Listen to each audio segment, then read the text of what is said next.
Je vous le dis, en vérité, cette pauvre veuve a donné plus que tous les autres. Car c'est de leur superflu que tous ceux-là ont mis des offrandes dans le tronc, mais elle a mis de son nécessaire tout ce qu'elle avait pour vivre.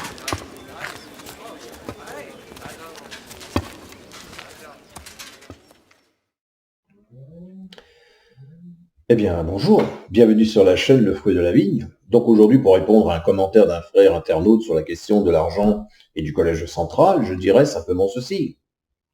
Si l'on reprend la Torah, puisque l'organisation aime bien reprendre des textes de la Torah, mais il n'est pas les seuls. Ils ne sont pas les seuls. Donc, si on reprend les textes dans la Torah, il est écrit clairement le maaser, c'est-à-dire la dîme, doit être prélevé. Mais alors, pour quelle raison? Pour quelle raison celle-ci doit être prélevée? Je suis allé sur le site de Torah Box, et que ce qu'on peut voir, c'est que les sages expliquent qu'ainsi, si tu donnes la dîme, c'est-à-dire, tu peux t'enrichir.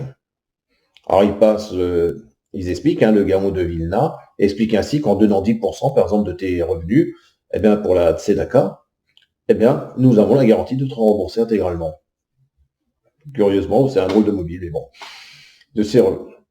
Nous avons la garantie donc d'être remboursés intégralement, et en donnant 20%, nous avons carrément la garantie de nous enrichir. C'est pas mal. Alors on sait que la maaser, Ani, c'est la dîme du pauvre. Ça veut dire qu'elle fait référence à l'obligation de prélever un dixième du produit de la récolte de la troisième et de la sixième année, du cycle septennal de la terre, pour les pauvres au temps des temples de Jérusalem. Cette donation n'était pas mensuelle, comme nous on pourrait le voir, mais ponctuelle. Ce qui n'est absolument rien à voir avec les donations pour le collège central, par exemple, ou les différents cultes qui pourraient s'associer à ce système de la dîme. Effectivement, dans le catholicisme, on ne retrouve pas cette idée de dîme, même si on passe avec un petit panier. Alors, selon le livre Lévitique, puisqu'on revient toujours sur des anciens textes, Lévitique 27 et le verset 30, toute dîme de la terre, soit des récoltes de la terre, soit du fruit des arbres, appartient à l'Éternel. C'est une chose consacrée à l'Éternel. Ce qui expliquerait que 10% de ton salaire sont remis puisqu'ils appartiennent à Jéhovah. Effectivement, on parle souvent des apôtres, mais les apôtres donnaient la dîme, pourquoi? Parce que du fait qu'ils connaissaient le Christ et qu'ils parlaient au nom du Christ, ils fréquentaient malgré tout les synagogues. Et oui, ils continuaient à pratiquer le judaïsme. Donc pourquoi l'argent deviendrait le centre de la société Watchtower? L'organisation des témoins de Jéhovah s'est tournée vers un retour aux sources. D'accord? Se présentant comme les successeurs des chrétiens du 1er siècle, le collège central utilise pour cela la littérature juive de ces premiers siècles afin de rappeler et de justifier cette donation. Nous allons parler d'argent. Alors, c'est vrai que nous ne réclamons jamais d'argent. Mais ça ne veut pas dire qu'on ne peut pas en parler dans l'organisation de Jéhovah, sa partie terrestre. Depuis longtemps, c'est notre position, et elle est équilibrée. Quand on reprend la tour de garde, voici ce qu'elle disait il y a très longtemps.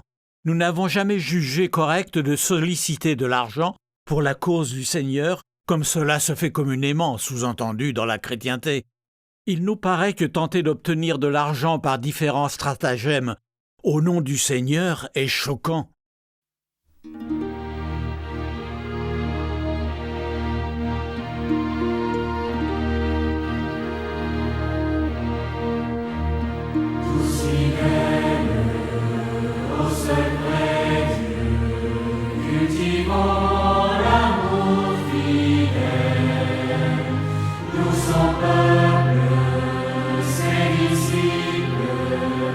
Attachés à ses rappels.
Les différents dons que nous avons doivent être mis au service de Dieu. Gagner de l'argent en fait partie. Pourtant, dans les écritures grecques chrétiennes, bien que rien ne souligne qu'il faut verser de l'argent, l'organisation, comme d'autres cultes, utilise souvent quelques passages dans celui-ci. L'Évangile selon Matthieu, chapitre 10, verset 8. Vous avez reçu gratuitement, donnez gratuitement. Ou alors encore, 2 Corinthiens, chapitre 9, verset 7. Que chacun donne comme il l'a résolu en son cœur. Donc, comme le dit le frère Anthony Maurice, donner est une responsabilité individuelle. Des millions de dollars ont été pris dans les fonds du royaume de Dieu pour aider nos frères. Donc, donner est une responsabilité individuelle. Tout comme le désigne ce passage aussi clé en Luc chapitre 20, versets 45 à 51, concernant cette pauvre veuve qui plaît à donner ce qu'elle possédait. Alors, quelle est ma position là-dessus? Voilà ce que dénonce Jésus. Concernant la veuve, au lieu de recevoir, on lui prend tout. On est toujours à parler, oh, t'as te rends compte, cette veuve, ce qu'elle a fait, elle a donné tout, elle s'est complètement mis à nu, elle n'a plus rien financièrement. Quel beau geste. Non. Vous verrez que plus tard, Jésus, il a dit que cette femme hériterait du royaume. Mais qu'est-ce qu'il fera plus tard? Il voit que la maison de son père, qui était une maison de prière, c'est devenu du commerce. Pourquoi? Parce que les personnes qui n'avaient pas suffisamment, ne pouvaient pas venir s'ils avaient des jours de marche avec des bovins, des oiseaux, des trucs pour le sacrifice. Donc, il y avait des marchands sur place qui vendaient ça pour le fric. Mais ils vendaient beaucoup plus cher de ce que ça coûte. Ils en avaient fait c'était des bandits, c'était des brigands, ils en avaient fait une maison de commerce. Voilà pourquoi Jésus, lorsqu'il a vu cette pauvre femme se déshabiller de tout ce qu'elle avait,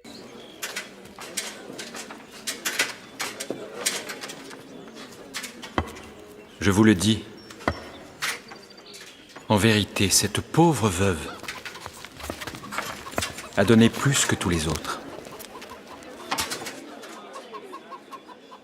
Car c'est de leur superflu que tous ceux-là ont mis des offrandes dans le tronc, mais elle a mis de son nécessaire tout ce qu'elle avait pour vivre.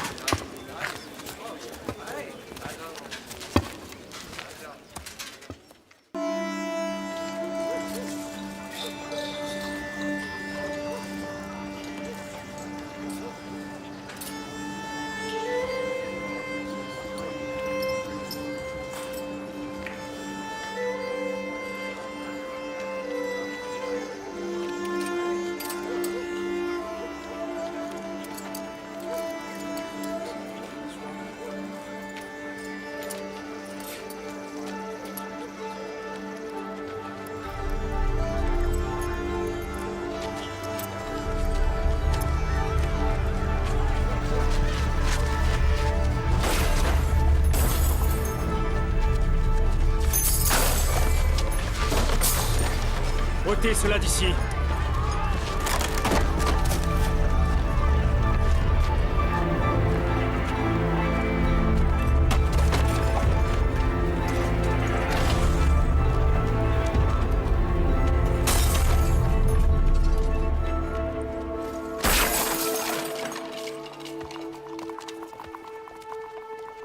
Ne faites pas de la maison de mon père une maison de trafic.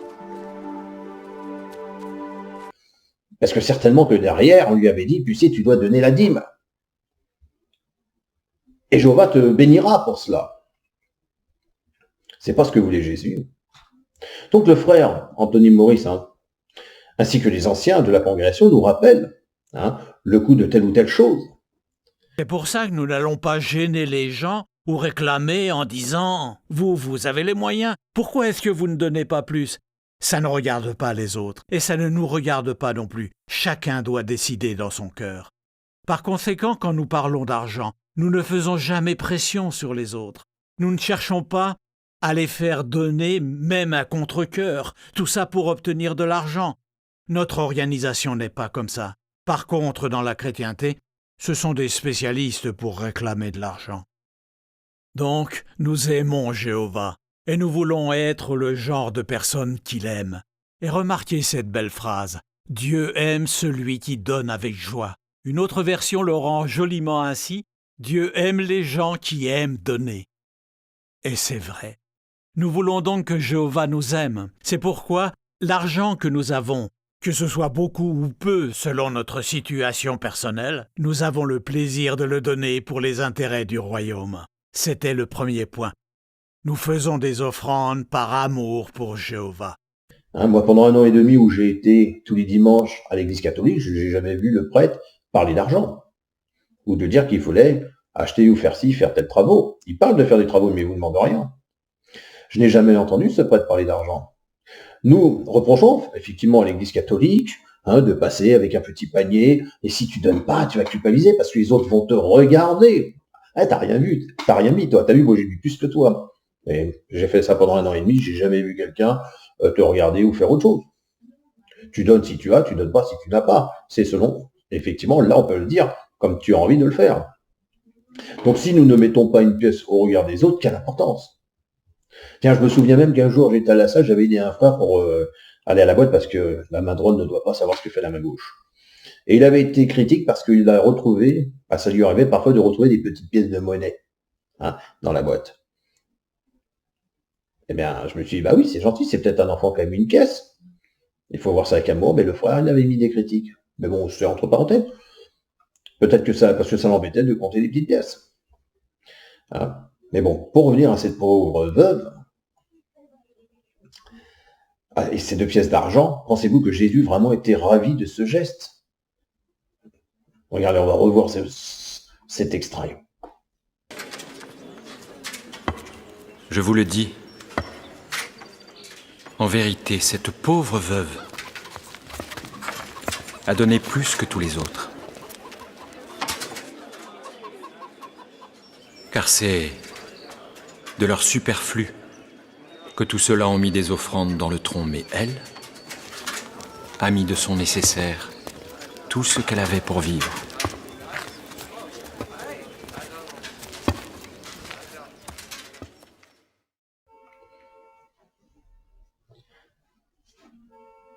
Voilà. Vous voyez, on constate que Jésus montre le mépris de ces hauts fonctionnaires qui plaçaient de leur superflu. Jésus le montre. Regardez, ils mettent de leur superflu. Elle a mis tout ce qu'elle possédait.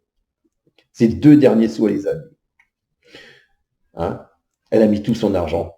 Jésus ne put que constater à quel point ces hauts fonctionnaires, ces scribes, tout ça exploitaient les gens.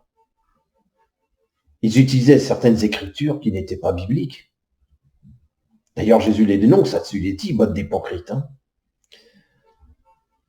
Ils amenaient les gens à se déposséder de tout ce qu'ils possèdent pour eux s'enrichir sur le nom de Dieu.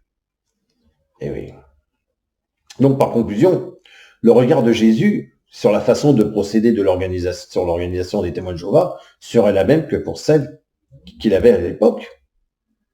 Si l'organisation se replace dans le contexte de l'époque, eh bien, ils sont dans le même contexte que ces pharisiens, que ces scribes. Nous sommes heureux d'utiliser notre argent pour soutenir les activités du royaume. Donc, c'est toujours notre position aujourd'hui. Mais n'en concluons pas que nous ne pouvons pas parler d'argent. Il faut bien qu'on en parle dans les derniers jours de ce monde, car l'argent répond à tous les besoins. En disant, vous donnez volontairement, mais c'est une responsabilité qui vous incombe si vous ne donnez pas. Vous voyez, il y a quand même parfois des doubles langages. Mais bon, ça ne regarde que moi. C'est mon point de vue, voilà. Donc je voulais répondre à ce frère sur le commentaire qu'il m'avait demandé. Voilà, donc j'espère que ça lui fera plaisir, et puis à vous aussi en même temps. En tout cas, ce qu'on peut retenir là-dessus, c'est que quand vous parlez je referai un petit tuto juste pour cette veuve, effectivement, lorsqu'on parle malheureusement de ces pauvres veuves, qu'est-ce que l'on peut retenir? C'est que Jésus, il a vu qu'à ses faits, que c'était scandaleux, que cette pauvre femme se faisait dépouiller par ces hauts fonctionnaires, ces scribes et ces personnes qui avaient les moyens. Et que cet argent, qui était ces 10% ou ces 20% qui allaient être donnés aux pauvres, elle ne les a pas eu. Voilà. Allez, moi je vous dis à bientôt et je vous souhaite une bonne soirée. Au revoir. Aucun d'eux, il n'a pas dit, si vous avez les moyens, ou si vous avez eu une année prospère. Contrairement à ceux qui étaient pauvres, certains avaient quand même des problèmes, même si c'était le peuple de Jéhovah. Il a dit « Aucun ne devra paraître les mains vides ». Donc on est tous concernés par ce principe, quelle que soit notre situation, qu'on soit au Bethel ou en dehors. Jéhovah n'approuve pas que nous venions les mains vides.